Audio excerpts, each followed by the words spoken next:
Let's read through Issue 8, the March 1990 issue of Electronic Gaming Monthly.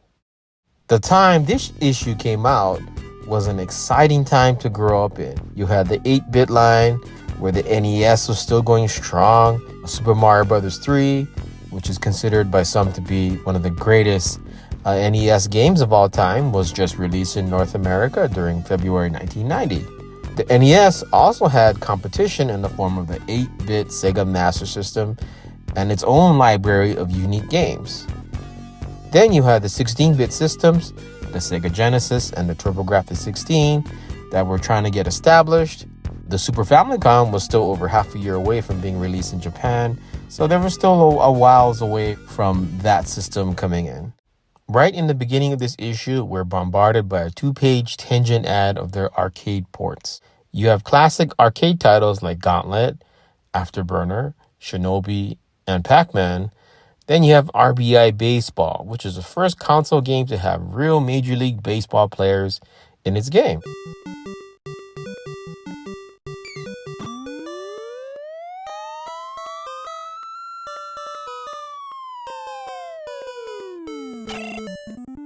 I don't recall ever seeing an arcade version of the NES RBI game, but I remember reading that the NES version of RBI Baseball was based on an arcade game. I tried searching for around with that original arcade version, but I could never find it. Now, as a kid looking at these gaming ads, part of me would be skeptical if I didn't see any in-game screenshots. Remember, back in those days, there was no searching on the internet for game reviews. You had to rely on word of mouth from your friends or information from gaming magazines like EGM and GamePro. If you're lucky, someone you know had a copy of the game and would let you either borrow it or you could go over to their house and play it. Either way, before you tell your mom to use that $50 you received for Christmas or your birthday, you want to check before buying a game. You'd never want to buy an NES game sight unseen, no matter how badass you think the box cover art looks.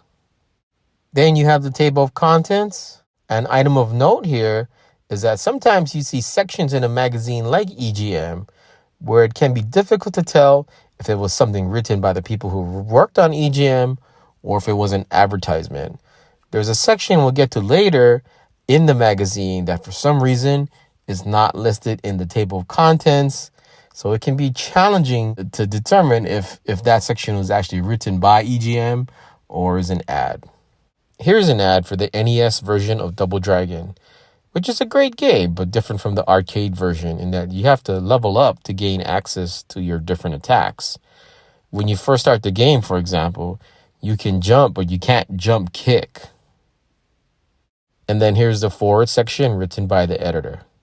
Now, what's sometimes mentioned is that in many of these older issues of gaming magazines, you have a lot of spelling and grammar errors. You'll see multiple examples of this when we get to the reviews section. However, what's interesting here is that you can see they went through great pains to proofread and spell check this section to eliminate those errors. Not the same for some of the other sections later on in this magazine. Then we have an ad for WCW Wrestling for the NES with the Legion of Doom Road Warriors on the cover. As a kid, I was into gaming, and of course, I was also into pro wrestling. And I always wanted to play this game, but never saw it for sale or for rent anywhere when I was growing up. No one I knew had the game as well. It actually wasn't until about a year ago when I finally got to play an emulated version of this game. World Championship Wrestling!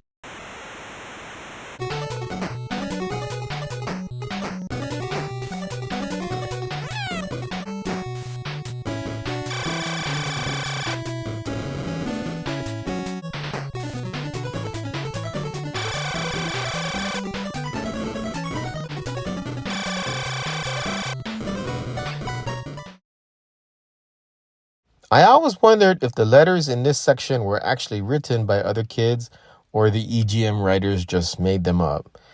So if you take a look at EGM's responses, they are all italicized to make them stand out. Now take a look at this letter written by an Andy Conrad. Notice that it's also italicized and has no city or state. So did they write it, or is there an actual Andy Conrad who submitted this letter along with these pictures over here? Even the letter written by Carl Kraft, could be a made-up name, says address not given. Nowadays, if you were interested, you could go on Google and Google search them, or social media, Instagram, whatever, to see if these people actually exist. But back then, you never knew if it was the writers of EGM just making up these letters, or it was actually real people writing in. If you take a look at the middle of the page, there's a letter from a reader asking about a martial arts game for the Genesis called Red Belt. EGM responds that the developers changed the name of the game from Red Belt to Tongue of the Fat Man. I tried searching for it and saw on Wikipedia that PC Gamer ranked Tongue of the Fat Man as among the worst of all time.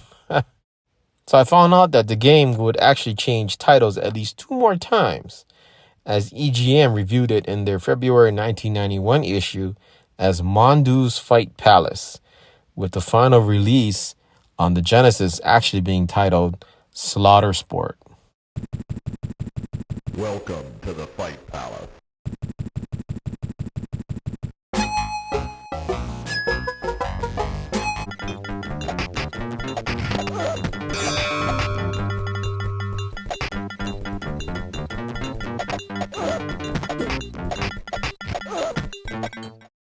Then you have an ad for Batman for the NES, which is an excellent game that I could never beat. I suppose one day I'll give it a try. The review section was my most favorite part of each issue of EGM. Remember that back then, there were no websites like IGN. You can't go to YouTube or Twitch or Discord. They don't exist. All you have to go off of before you buy a game are magazine reviews like these, or of course word of mouth from your friends at school. Reviews like these could be the difference between being able to invite friends over to check out your new game, or you're spending a frustrated weekend at home regretting your choice, but you're still playing the game because you spent $50 on it. The review section in this issue has probably the most spelling errors. It's almost as if someone was working on it and then halfway through the process, they somehow did like a find and replace, where they replaced all the letter A's with E.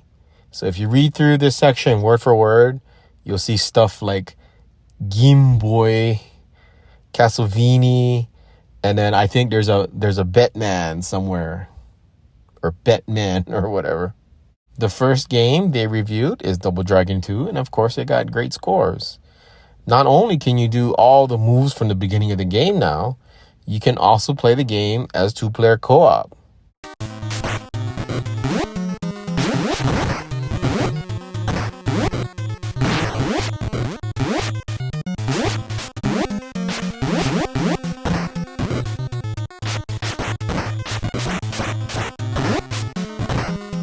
Definitely a fun game to try out. Here we have 720 Degrees released by Mindscape. You can see that the reviewers didn't like this game. Assuming that a score of 5 is average, 720 received below average scores, making it one of the most poorly rated games in this issue of EGM.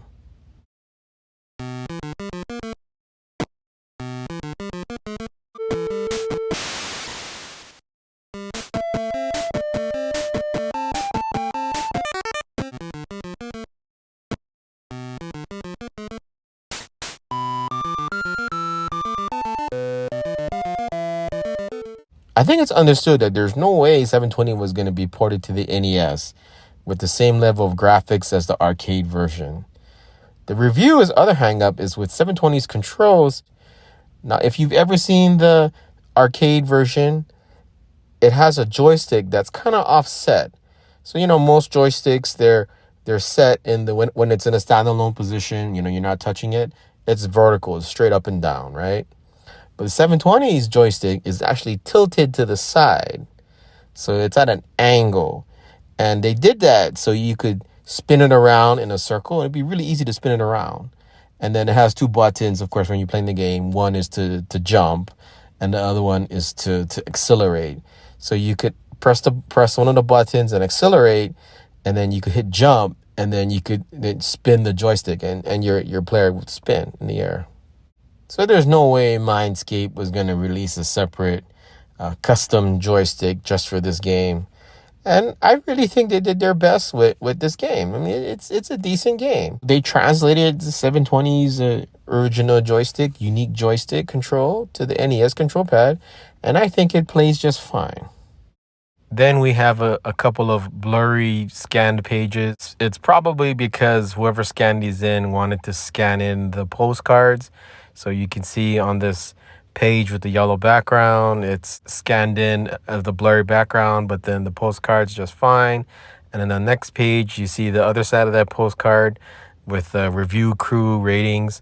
Now the page with the yellow blurry background is actually this Demon Sword advertisement, and then the review crew blurry page is actually that first page of the review section with Double Dragon 2 and 720 degrees. So you're not missing it out on any content that's been blurred out as unreadable. Here's an advertisement for an NES game called Demon Sword. So as a kid, I've never heard of this game. I'm looking at this advertisement and I'm thinking, it has to pass these 4 test items I have. You can call it the 4 theorem test of NES games, whatever you want to call it. But there's 4 test items it has to pass in order to even consider renting the game or even asking parents to buy it for you.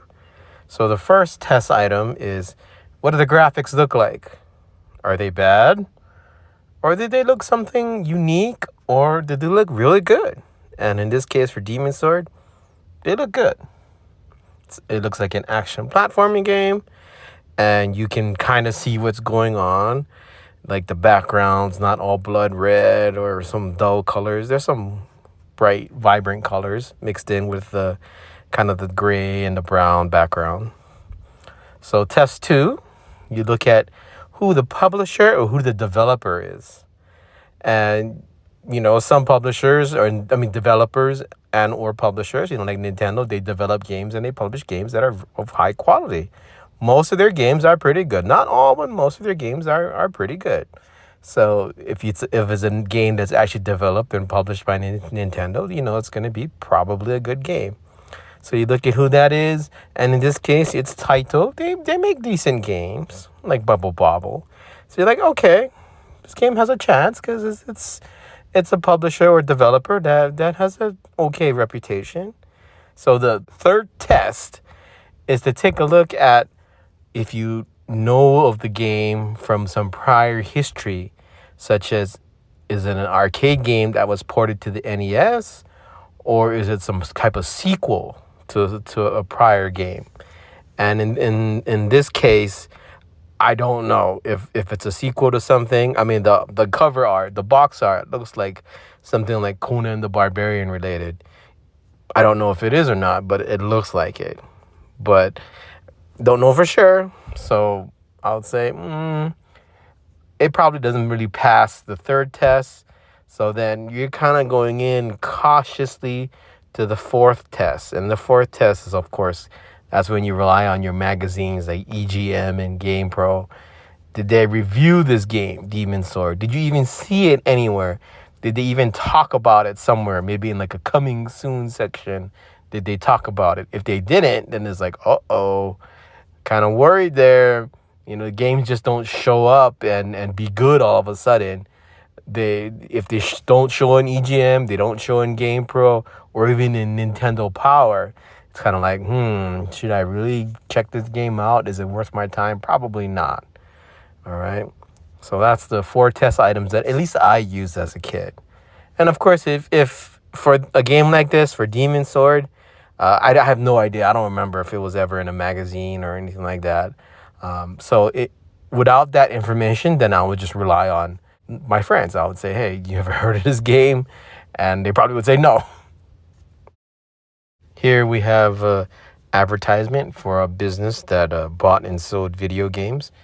I used to like looking at these just because they would list a whole bunch of games for multiple systems, and you could see like how many games there are out there. And then you could go in and see if you actually know what that game is about. So if you take a look at like the Master System list, you'd see all these games, and there's like over 50 games there, and you're like, wow, I never know they publish and are selling these many Master System games. I mean, if you go to like KB toy stores at that time, and there's only so much shelf space, and they're not going to have all these Master System games. And if you look at the list of Nintendo NES games, it doubles the Master System list. But it's just cool to look at, just to see what's out there. I used to like looking at the prices to see what the most expensive game is. And I think, if memory serves, the most expensive game from this list should be either like a battery backup game, like a Phantasy Star game, Zelda game, or maybe like a rare game that's hard to find, like a Ultima. Let me see here. Where's Ultima? Oh, sure enough, Ultima for NES is $60, $59.99. And guess what? There's an Ultima for Sega Master System. Never knew that. It's $82.99. I wonder how much that version of Ultima is on eBay nowadays. I'm gonna have to take a look one day. Then there's an advertisement for Three Stooges for the NES. I've never played it. Maybe one day I'll check it out. Until then, let's leave it be. On the left page, we have reviews for 8 Eyes, Boy and His Blob, and Road Blasters, all 3 for the NES.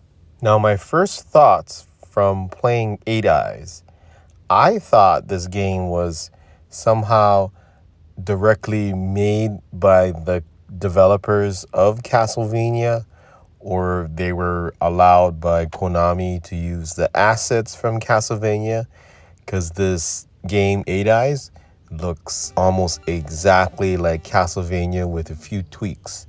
Kind of like a homebrew version of Castlevania, just tweaked a little to make it a different game. 3 of the reviewers for this game mentioned that, it's a Castlevania ripoff, basically. And they gave it scores accordingly. The story behind 8 Eyes, in game story, is kind of odd, in that in the American version, the US version, 8 Eyes is actually supposed to take place in the future after nuclear wars, whereas in the Japanese version, it's supposed to take place in the past sometime.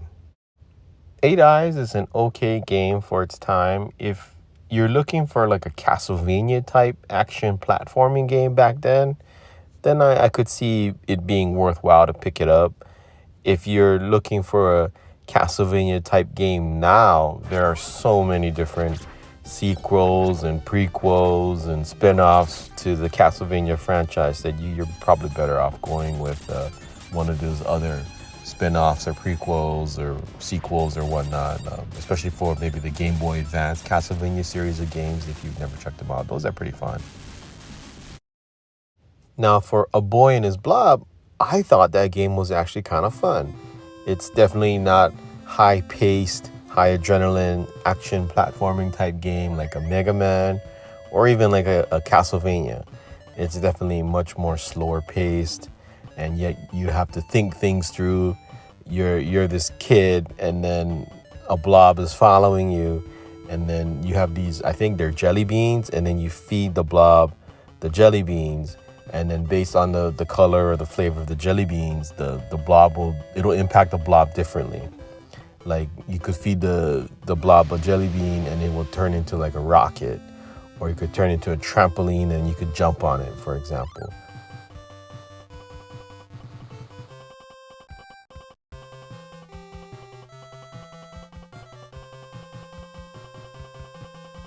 So the EGM reviewers gave A Boy and His Blob 5s and 6s. It basically means they didn't really care for it. Like, it's an okay game, but it's not really for us. And I can see why. So if you're going into A Boy and His Blob and you're hoping for like a Mega Man or even like a Contra type game, this is definitely not it. The reviewers did like Road Blasters for the NES, giving it above average scores, 7s and 8s. That's actually really good for old school EGM. And If I saw this 7s and 8s, I would think, yeah, this game is actually worthwhile to check out to see if one of my friends has it and I could borrow it for the weekend, or maybe Blockbuster has it or some local video store has it and I could borrow it to check it out. It's an arcade port. I kind of remember it in the arcade. I didn't play it in arcade. I've never played in arcade, but I kind of remember it. The concept itself is you're driving a car, and then you have to pick up power-ups, and at the same time there's enemies who are trying to shoot at you. You can shoot back at them. So it's a take on the traditional driving game, like a pole position, and then it changes it into like a combat vehicular game. So like an old school version of Twisted Metal, maybe before Twisted Metal even became a thing. Then we have an advertisement by Capcom for Mega Man 2 and Strider. Of course, Mega Man 2, classic Mega Man game, possibly the best Mega Man game in the entire series. Don't need to say anything more. But Strider for the NES, I'm going to have to check that game out. I've played the Genesis version, I played the Master System version, and of course I played the arcade game. But the NES game, I've heard and I've read that it's different. It's different from the arcade. It shares similarities, of course, but it's also different. So I'll check that out one day. Sega claimed that their Genesis system will provide players an arcade-like experience with games like Altered Beast, Space Harrier, and the aforementioned Golden Axe. When it came to this Master System, Sega did what they could to port over their arcade hits like Golden Axe.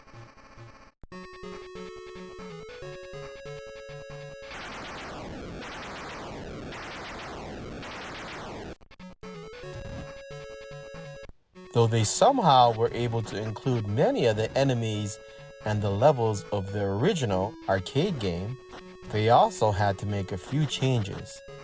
Perhaps the biggest changes were that the game was now single player and only the Barbarian was selectable. To compensate for this, the developers gave players the option to choose which type of magic spell they wanted their character to have access to: earth, fire, or thunder.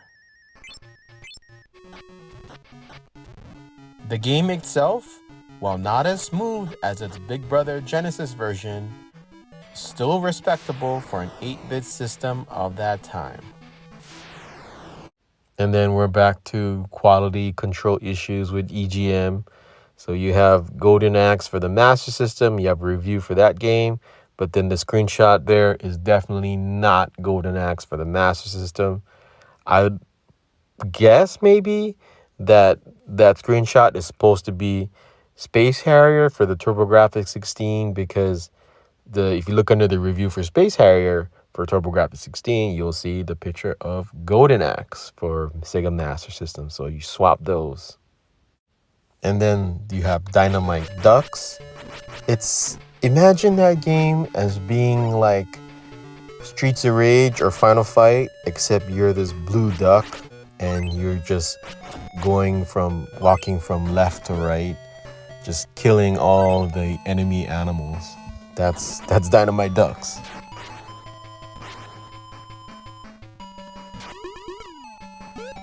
And finally, Space Harrier for the TurboGrafx 16. I like Space Harrier. I like those old school flying type games that Sega developed, like Space Harrier and Afterburner and G-Lock and all those games. Those are fun for me. The reviewers are kind of like, it's Space Harrier. Space Harrier is a good game. They expected a little bit better because the graphics for the TurboGrafx 16 is supposed to be kind of like on a 16-bit level, like the Genesis. So it was supposed to be in that competitive level, but I guess it wasn't, so they didn't really give it that great of a scores. Then an advertisement for Twin Cobra for the NES. It's an old school shooting game with helicopters. Of the 3 TurboGrafx 16 games listed on this page, I really like Military Madness. It reminds me of the Advance Wars series of games for the Game Boy Advance. I don't know if any of the developers from Military Madness eventually went on to develop Advance Wars 1 and 2 for the Game Boy Advance. But if you've never played these type of games, it's basically like an old school board game, like an actual physical board game. And you have these military units that you can move. So when it's your turn, you're allowed to move your units. Different units, of course, can move different number of spaces. Infantry can only move so far versus vehicles like tanks that can move much farther. But infantry have the ability to go places where tanks cannot go. So you got maybe like a tank that can only go on roads and semi-rough terrain, whereas infantry might be able to climb a mountain. So it's basically you versus the computer, or you versus another player if you're lucky enough to find someone who's actually interested in playing these type of games. And then your objective is to basically wipe out the enemy before you lose all of your troops. And it looks like the EGM reviewers enjoyed Military Madness. Ordyne is a shooter for the TurboGrafx 16, one of the many shooters released for that system. To me, it always seemed like the TurboGrafx 16 was a system of shooters. You have shooters in space, you have shooters under the ocean, in the sea, you have shooters flying through cities, you have shooters flying through other planets. They're basically all the same to me. It's kind of like NEC developed like an engine, like a shooting game engine, and then they just slapped on different graphics or different assets. So if you look at the scores for Ordyne, 3 of the reviewers thought it was below average, and 1 reviewer liked it. And that's pretty much my interpretation of the game. I think it's an okay shooter, maybe average. So if I was a reviewer member at this time, I probably would have given it a 5. Because it's a shooting game. It's okay, but it doesn't really do anything that makes it stand out, like Gradius or R-Type. Now, the same with Deep Blue. When I play Deep Blue, it just seems like the same generic shooter for the TurboGrafx 16, except instead of flying around in space or in a planet, you're underwater now. And you can see the EGM reviewers didn't really care for Deep Blue. And then we have an advertisement for River City Ransom. I want to check this out one day, so I'll leave it until I get to play it. And then we get to the Sega Genesis games. You see Truxton. It's a shooter for the Genesis. It got decent reviews, much better than the TurboGrafx 16 shooters in this magazine.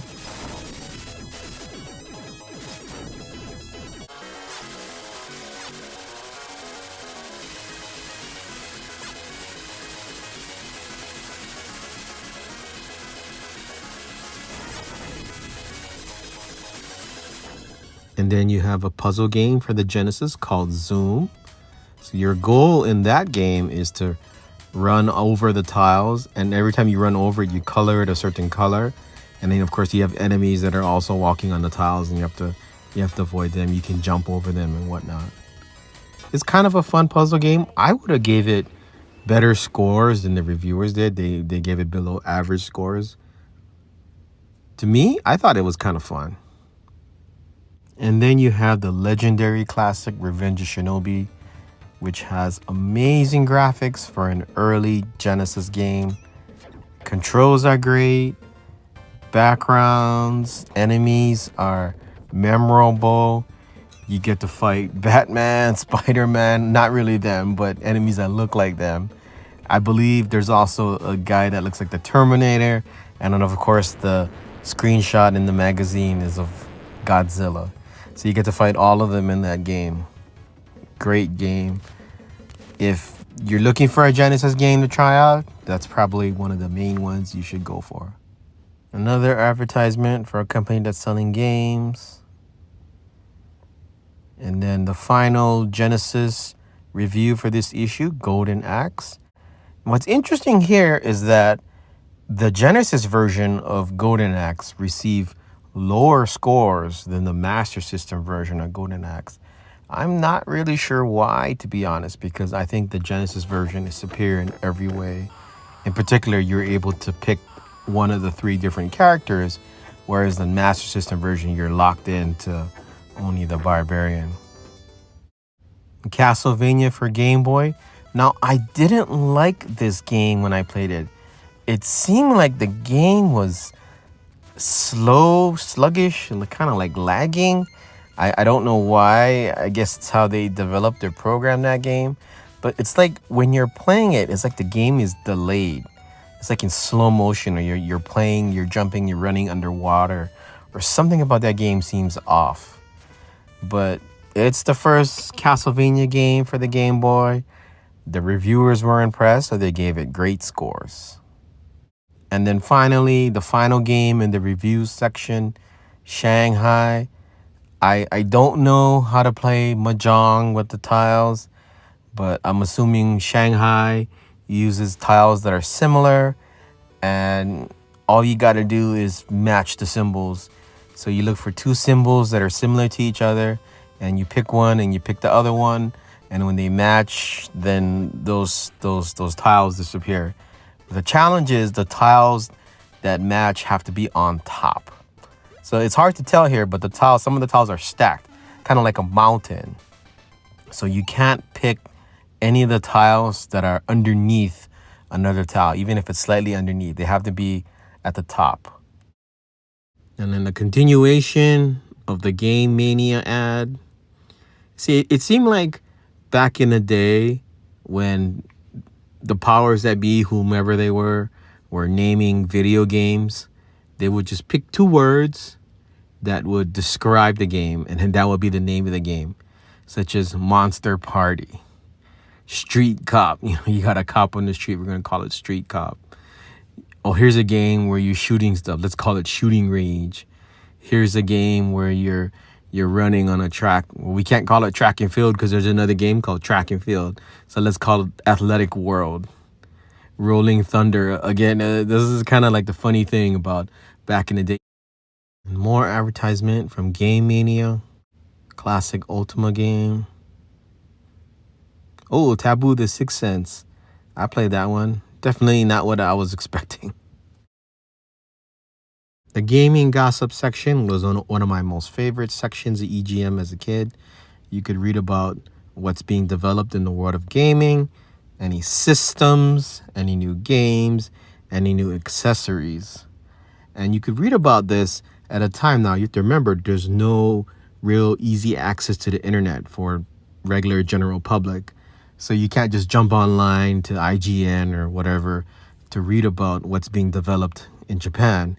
And it's not really practical for most people or kids really who are interested in gaming to take a trip to Japan to see what's being sold and what's being played over there. Nor was it really practical to go to like E3 and to see what's being demoed over there. So you're basically left with gaming gossip. And there's some pretty cool stuff here. So if you take a look and you read it, they talk about a Telegenesis modem. This was back in the day here. We're talking about hooking a modem to your Genesis. And then an EGM advertisement where they want you to subscribe to their magazine. So the top screenshot, I'm pretty sure, is from Life Force. The bottom screenshot is definitely Phantasy Star for Sega Master System, but I have no idea what that middle screenshot is from. Looks like a Windows game. And here's the section in EGM where I'm not really sure if it's an advertisement or part of the actual magazine written by an EGM staff member. So the beginning of it is, of course, an advertisement for Flying Dragon and an advertisement for Kung Fu Heroes. But this section right here looks like it's actually something written by an EGM staff member where they interviewed people at Culture Brain.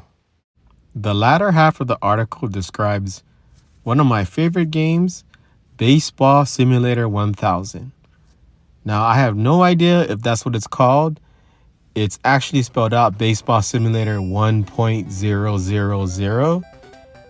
I'm assuming that means 1,000 because in Major League Baseball, if someone is batting .500, they say that person's batting 500. So I'm assuming 1.000 in this context means 1,000, even though there's no comma there. So Baseball Simulator 1,000.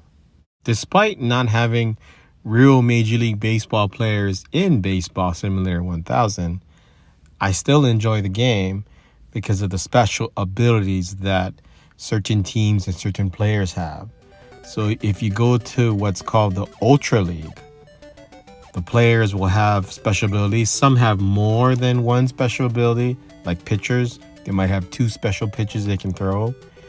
And it adds a layer of, it's unrealistic, but it adds a layer of fun for me because I'm terrible at baseball games, but I could flip on a special ability and then I have a chance to kind of be on the same level as someone who just doesn't use those abilities.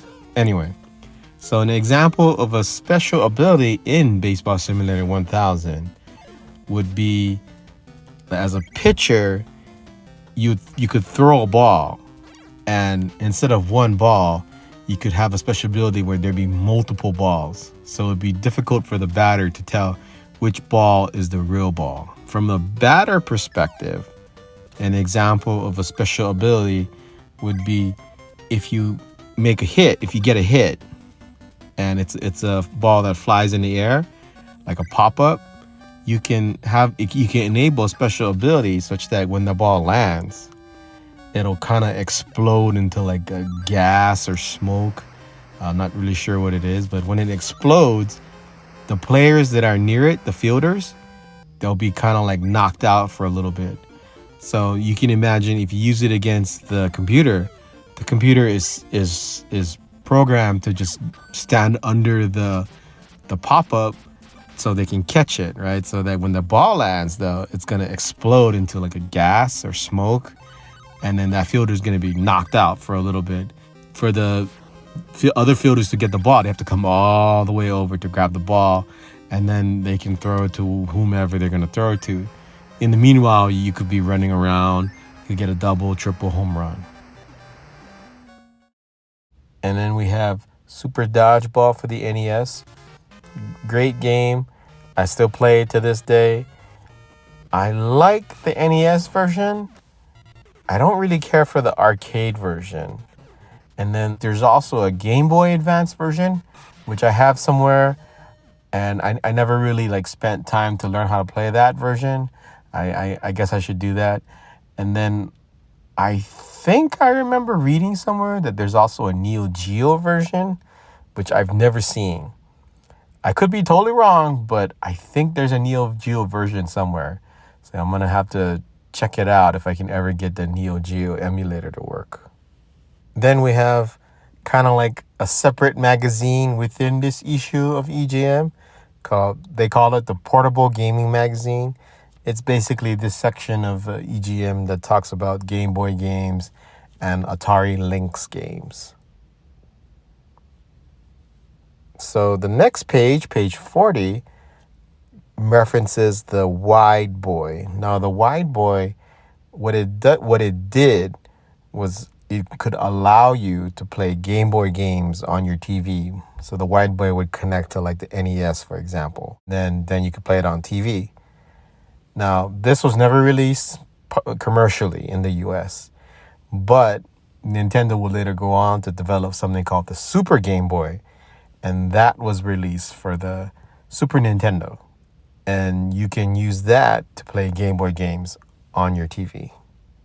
And that brings us to this issue's Game of the Month, Castlevania the Adventure. It got the highest score in the review section, so that's why it's listed as the Game of the Month.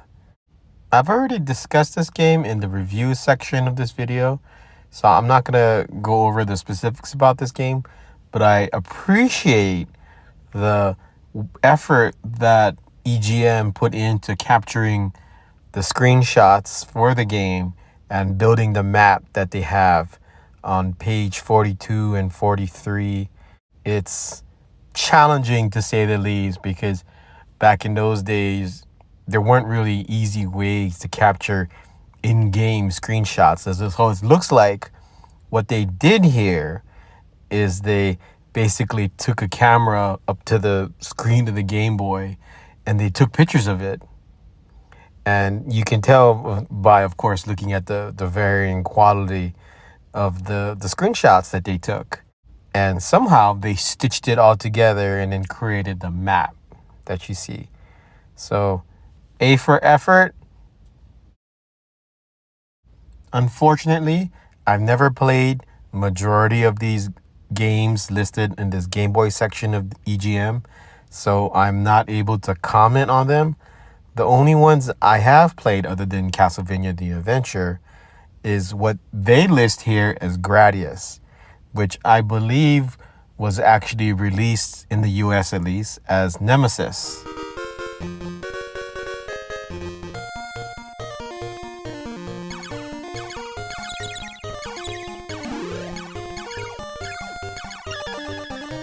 And then there's also another Gradius game that was released that was a sequel to Nemesis, which is released as Nemesis 2, but is also called Gradius, depending on which area of the world that you lived in.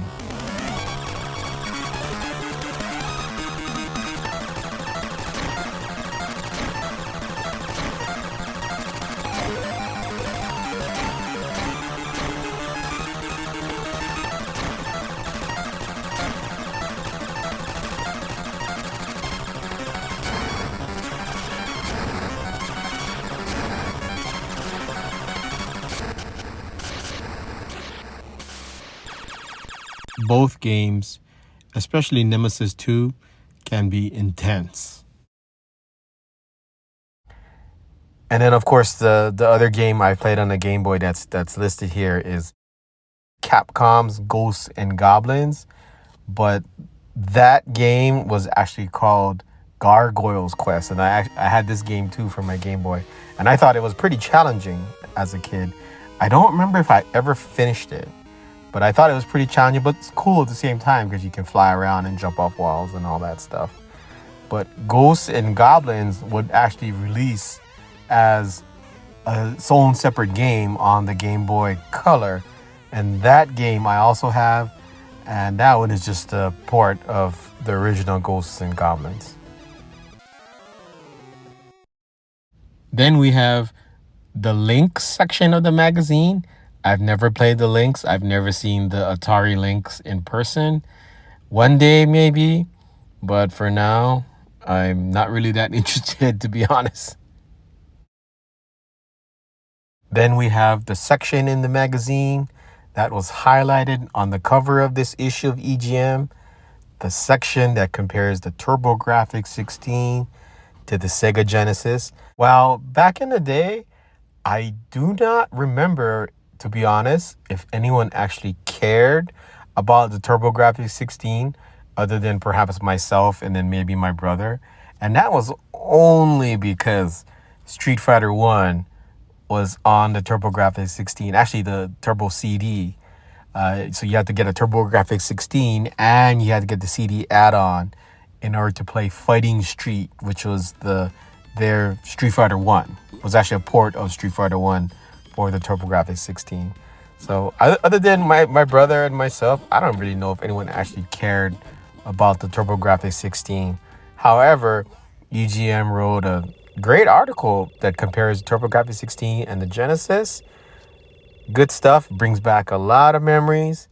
I like how they provide the system specs here, and then you can see the Genesis, it's like, for the most part, is better than the TurboGrafx 16 in all but actually games available, and that would be fixed after a certain amount of time passed. Just for the heck of it, let's run a quick game comparison. Now, it's challenging to find games that were released both for the TurboGrafx 16 and the Sega Genesis system. The ones I did find were mostly games made by Sega, such as Afterburner 2 and Space Harrier and Thunderblade. But there's one that was made by a third-party publisher, Street Fighter 2 Champion Edition. So let's run that comparison.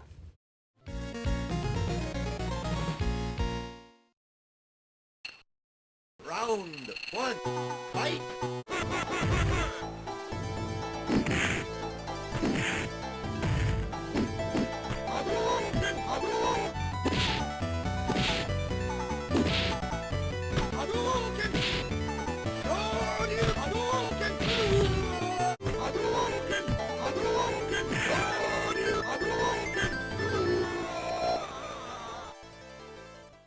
Having played both games, I think both are excellent translations for the home console. The only issue I have is with the controls. The TurboGrafx-16 has 2 buttons on the controller that you can use for attack. So basically, by default, one will be set as the strong punch or medium punch button, and then the other button will be set as the fierce punch or heavy punch, if you will.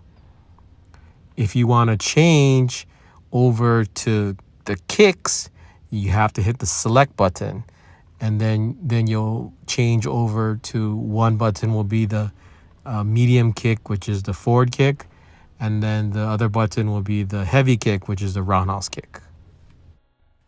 Now, the Street Fighter 2 Champion Edition for the Sega Genesis also has this issue because the basic Sega Genesis controller only has 3 buttons.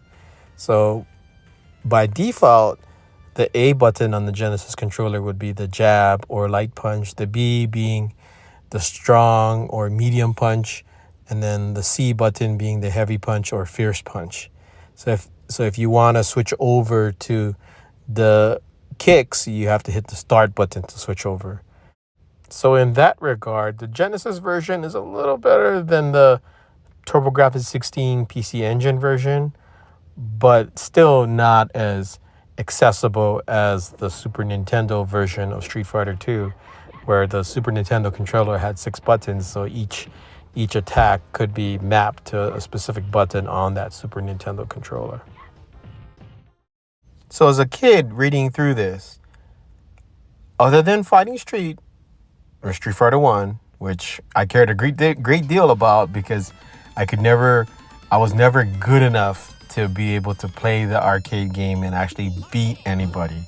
It's just because you have people constantly playing it, and then if you were to actually find a situation when no one is at the machine, someone will eventually come in and challenge you, and they would kick your ass. So I was never that good. That's why I really wanted to get a home console version of that game so I could play it and learn the moves. I had no idea what the moves were. All I know is they were badass to see when you see someone playing the game and they start throwing Hadokens and they start doing Shoryukens, and you're like, wow, that's cool. That move is like unstoppable. Like the Dragon Punch in Street Fighter 1 is unstoppable. All moves will just pass through it. Like Sagat's Tiger Fireball would just pass through it. And then if someone jumped into you, like an opponent jumped into you, that Dragon Punch will just hit them, and it could even knock them out in one hit. It's possible to have like a match where the opponent will jump at you and you'll Dragon Punch right in the beginning of the match and you'll knock them out in like one hit. Other than Fighting Street and maybe Military Madness, I've never really cared for any of the other TurboGrafx-16 games. Like as a kid, I'm talking about. Like I never really wanted to, like, I gotta play this game or I gotta try out that game. I never had that feeling about any of the other games for TurboGrafx-16. Now, I remember reading that Bonk was a great game, great controls, graphics were good. I've tried it. It was okay. It's an interesting game, but it's not for me. It's not a platforming game that I enjoy playing.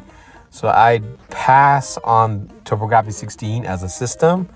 I'd get the Genesis over it, guaranteed, like 100 out of 100 times, just because the Genesis has all those ports from the Sega arcade games, like Altered Beast, Afterburner, though that huge library of games that would eventually make it over to the Genesis. Plus, of course, Phantasy Star 2. I've played Phantasy Star 1 on the Sega Master System as a kid. My dad's friend had it. Never could finish it, but I've played it and I thought it was amazing. And this was way before I played Final Fantasy. I did have Dragon Warrior just because they were giving it out for free at that time. I wasn't really into RPGs until Phantasy Star came along, and that game just blew my mind. So when I heard about Phantasy Star 2, I was like, okay, for this game, I will get a Genesis just because I want to play this game. And then I remember reading somewhere that they said that they were going to follow it up with another sequel.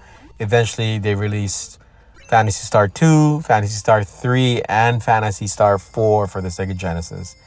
So as a kid, I was super excited. That's the system I got to get because I want to play Phantasy Star 2 because 1 is so good. 2 and then 3, I've played. 4, I've never played. So one of these days, I have to play it. I keep reading that it's the best Phantasy Star in the entire series. So one of these days, I'll have to jump online and play it. I do have the Phantasy Star Online 1 and 2 for the Dreamcast, but my Dreamcast died, so I won't be playing that anymore. I think I have the Phantasy Star Online version that came out for Xbox. I think I have that somewhere too. Maybe I'll check that out one day to remind myself what that game is like. I used to have the GameCube version too, but I ended up giving away my GameCube. Oh, then we have an advertisement for Color Dreams games. Tengen and Color Dreams, the two big publishers that did not have that official Nintendo seal of approval. Not like it mattered anyway, because you had a ton of games that had that little official Nintendo seal, and those games are crap. So it didn't really matter. It's just, it could be crap with the seal, it could be crap without the seal. That's why you got to rely on your research. You got to rely on your magazines and your word of mouth and all that. Page 52 talks about the PC Engine NEC Super Graphics, which is basically an updated version of the original PC Engine system. Now, this system never came out in the US, and it was basically a failure in Japan. From what I read, it sold about 75,000 units. That's not much.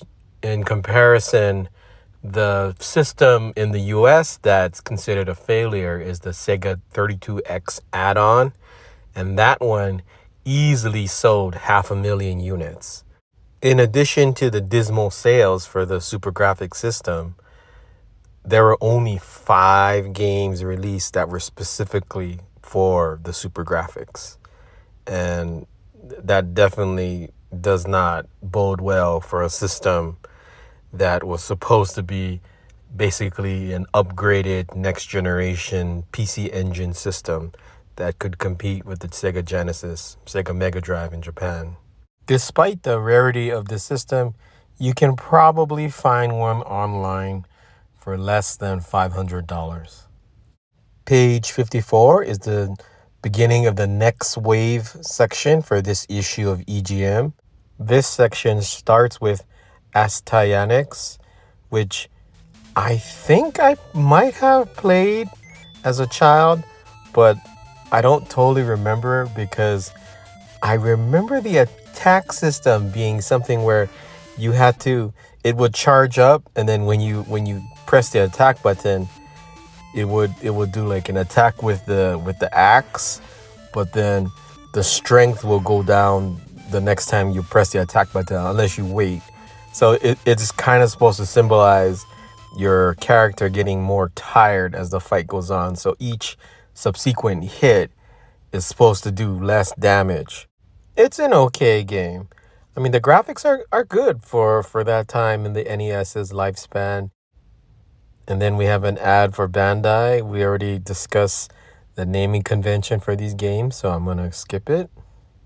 On page 56, we have Advanced Dungeons and Dragons, which I could never figure out how to play. I can't get past the beginning. I just keep dying, falling into the pit. Then we have Arkista's Ring, which kind of has like a top-down view like Legend of Zelda.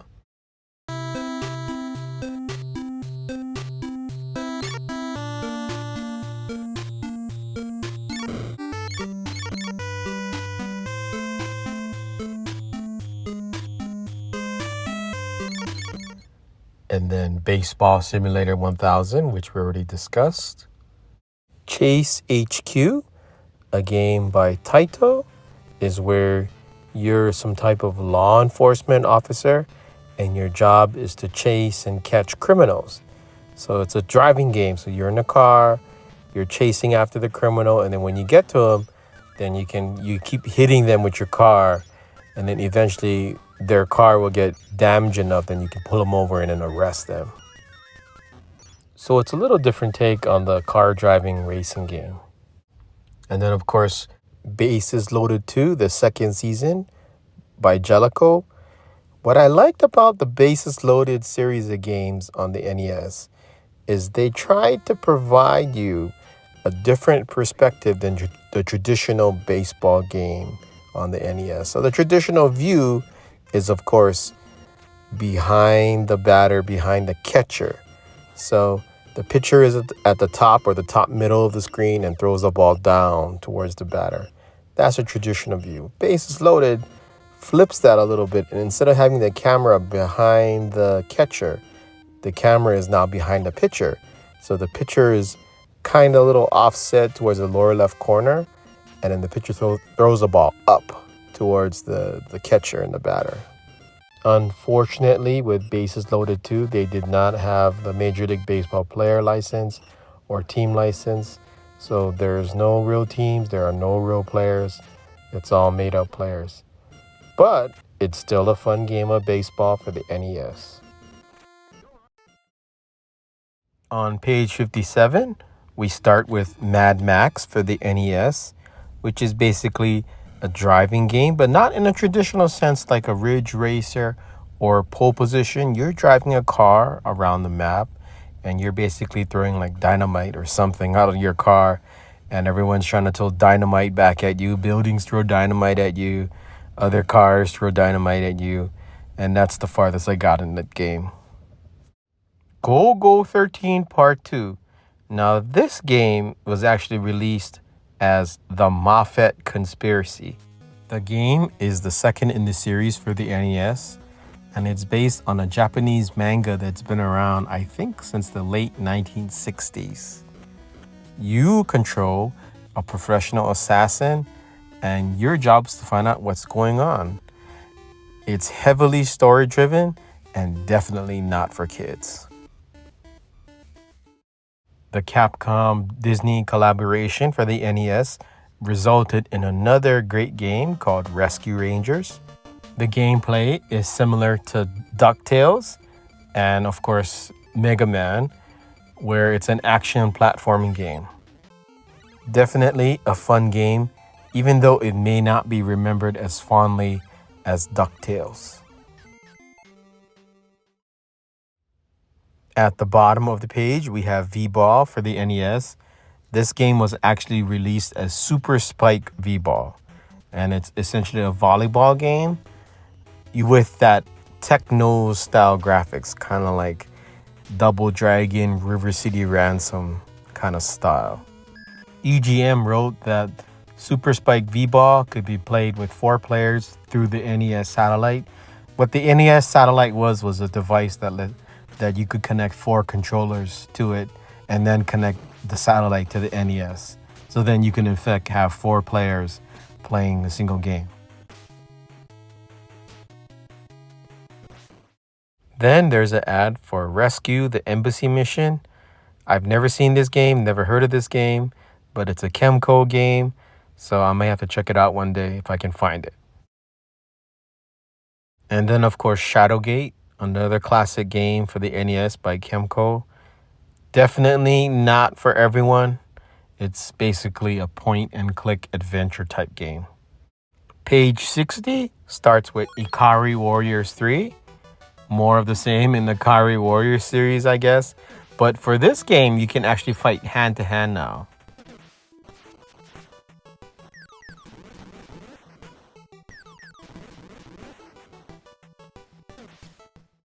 Though there might be more, I'm only aware of 2 basketball games for the TurboGrafx 16. One of them is right here, taking it to the hoop.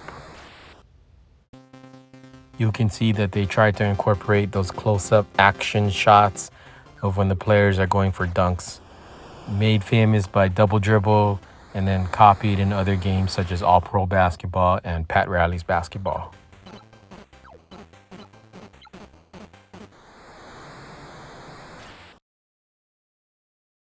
I don't have a copy of It Came from the Desert for the TurboGrafx 16 CD-ROM, so maybe next time.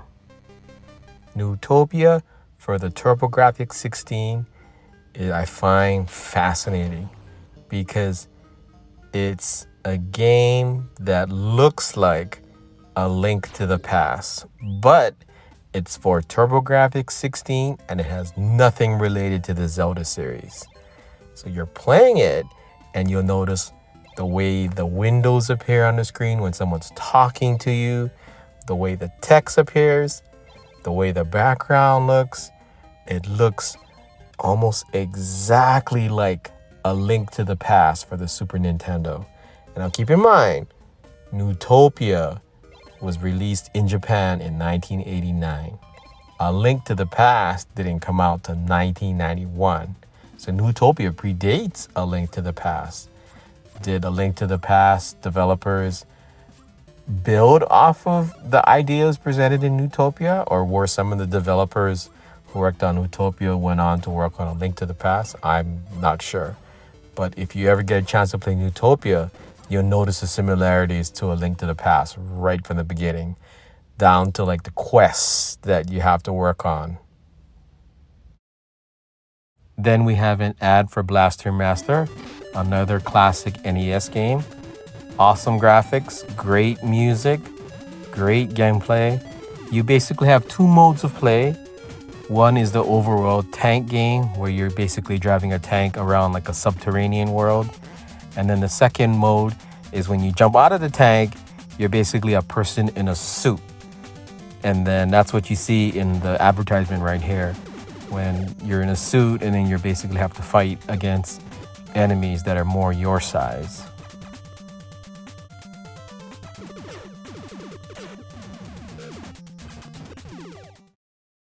At the top of page 62, we have Air Diver for the Sega Genesis. It has more of a traditional cockpit view, so it's a first-person cockpit view, kind of like a flight simulator type game, but of course it's more action-oriented. I don't like the view because it seems to block a lot of what's going on and it's already hard to see. So when you're playing the game, basically half the screen, you can't really see what's going on outside.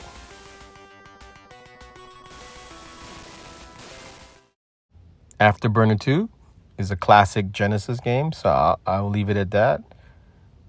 Atomic Robo Kid for the Sega Genesis is a shooting game. You're basically a robot flying through the stage and you have to destroy everything. I was not able to get a copy of Curse for the Sega Genesis, so not able to review. I did remember reading online that it wasn't a well-received game.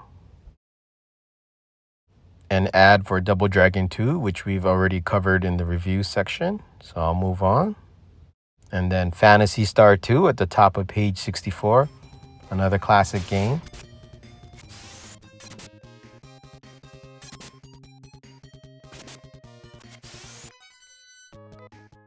And then finally at the bottom of page 64, the new soft news section with a whole bunch of new games at that time. Super Contra, Castlevania 3, Gradius for Game Boy, Wizards and Warriors for Game Boy, Bonks, Crater Maze, Tongue of the Fat Man, and Hard Yardage. Ooh, I bet they didn't know Tongue of the Fat Man was going to be that bad, huh? An ad for Knight Rider and Airwolf. both TV shows I remember from the 80s. Knight Rider was on in the evening time, so I got to watch it more as a kid. Airwolf was always on during the day, so I could never watch it unless I was sick at home from school. Knight Rider is about Michael Knight and Kit.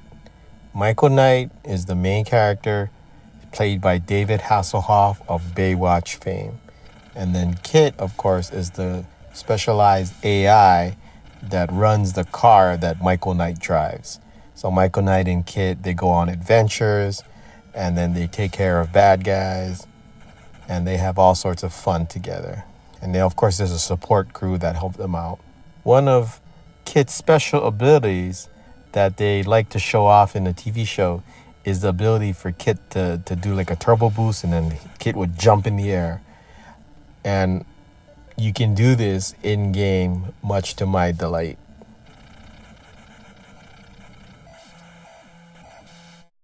Now, the Airwolf TV show, I'm less familiar with.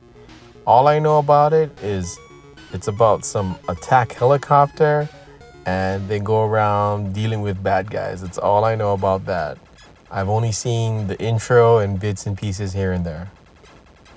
But the game it's an okay game. It controls well. You're flying the helicopter around and taking out bad guys. And also, once in a while, you have to land and rescue someone.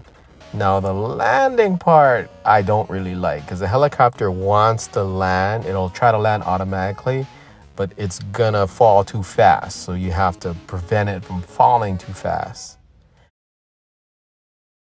Page 66 is the beginning of the tricks of the trade section, with the hidden codes and secret tricks and tips that you could use to cheat your way at video games, like the Military Madness passcodes. So if you ever knew anyone that actually had a TurboGrafx 16 system, you could be like, how are you doing? I finished the game. Here's the code for the last stage in the game. The code that interests me the most in this section is this code that's listed as Genesis Golf Play Fantasy Zone. Now, I don't care about Fantasy Zone, but what's interesting to me is it says here, you can play Fantasy Zone in Arnold Palmer's Golf for the Sega Genesis. All you got to do is shoot 100 on any hole, and the words game over will appear. And then the codes is up, up, down, down, left, right, BA, the classic Konami code, in particular Contra code. So let's try it out to see if it works. Here I am. I'm shooting a 98 on this hole. I'm going to hit this one out of bounds and pick up 2, and I'll be at 100. Then I'm going to put the code in.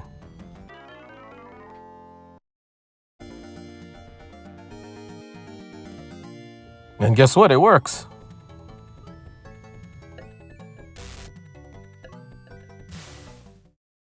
I'm going to skip past the tricks of the trade section because I'm not really interested in revisiting Deep Blue and Ordine, and we're going to see Sidearms a little later on in this magazine. Then we have an ad for Cybernoid, the fighting machine, another shooting game for the NES. Don't really care for it. Double Dragon 2 again. We've already covered this game, so going to the next page. An ad for WWF WrestleMania by Acclaim. I like that they included the music for the wrestlers, but I hated the gameplay. It's clunky, it's unresponsive. The AI can get cheap at times, and the amount of times they can hit you before you're able to respond. And when you're trying to learn how to attack and you're trying to learn the mechanics of the game, and that stamina bar goes down when you get hit, that makes sense, right? But it also goes down when you attack. So regardless if your attacks hit or miss your opponent, that stamina bar is going down. So you have to be efficient and precise on your timing to make sure that when you hit the attack button, the attack actually lands and hits your opponent. Otherwise, you're just going to tire yourself out and an opponent will knock you down and just pin you. On page 72, we have Rolling Thunder for the NES. It's a good game. The controls are good. The graphics are okay. Sometimes a little glitchy, but they're okay. The screenshots on this page are kind of risque. Makes me wonder what the Japanese version of this game looks like. Anyway, it's a decent game, just a little bit frustrating in that old school way. Because when you start, you have 2 bars of health, and you get hit, you lose 1 bar, and you get a hit again, then you die. The issue is, if the enemy just touches you, then you lose 1 bar of health. And there's enemies all over the damn place, and they're coming out of doors and whatnot. They're jumping down from the sky, and it's easy to just touch an enemy and lose your life. Then we have Ultima 4 for the Sega Master System. I never really got into the Ultima series on the NES or the Sega Master System. I think one day I might spend time with this game and try to figure it out because it looks like it's something I might enjoy. Page 74 has sidearms for the TurboGrafx 16. Now, it says here, and I didn't know this, Sidearms is actually a sequel to Section Z, which also has another sequel or spin-off, if you will, called Forgotten Worlds. So you have Section Z, Sidearms, and Forgotten Worlds in this series of games. Didn't know that. And then a few blurry pages, which are actually, they wanted to scan the postcards in. One of the scans is actually of the Sidearms page, and the other one is this JJ and Jeff game. Now, this JJ and Jeff game for the TurboGrafx 16 is one heck of a weird game. Probably the weirdest game in this whole issue of EGM. So JJ and Jeff are actually based on Japanese characters called Ken and Kato. And they basically go around and they fart on things and whatnot, kind of like Terrence and Phillip from South Park. So, but in this game, since they brought it over and into the US, they don't really do that. You'll see them crouch down and a little cloud will come out, but they don't really do like a farting animation. So they kind of changed it for us. So I'm sure there's other parts of this game where the humor is lost in translation. Definitely a weird game. Then we have an ad for the Power Glove. Now, I tried this as a kid. It wasn't mine. I don't remember how someone let me use it for like the weekend. And it's terrible. It's not as bad as some people make it out to be, but you definitely cannot play Mike Tyson's Punch-Out effectively with the Power Glove. It's nowhere near as responsive as the technology nowadays. Even the technology that was made to create the Nintendo Wii, even that technology was much more precise and responsive than the Power Glove ever was. We've already covered Military Madness. Great game. Check it out if you like old school strategy games. An ad for a 1-900 number. I like the number 1-900 Nintendo. Truxton for Sega Genesis. We've already covered this in the review section, so I'm just going to move on. More advertisements. I want to go back one day and play POW, so I'm going to hold off on including game footage of this game. More advertisements. And that's it. Thank you for joining me on this Let's Read of Issue 8 of EGM.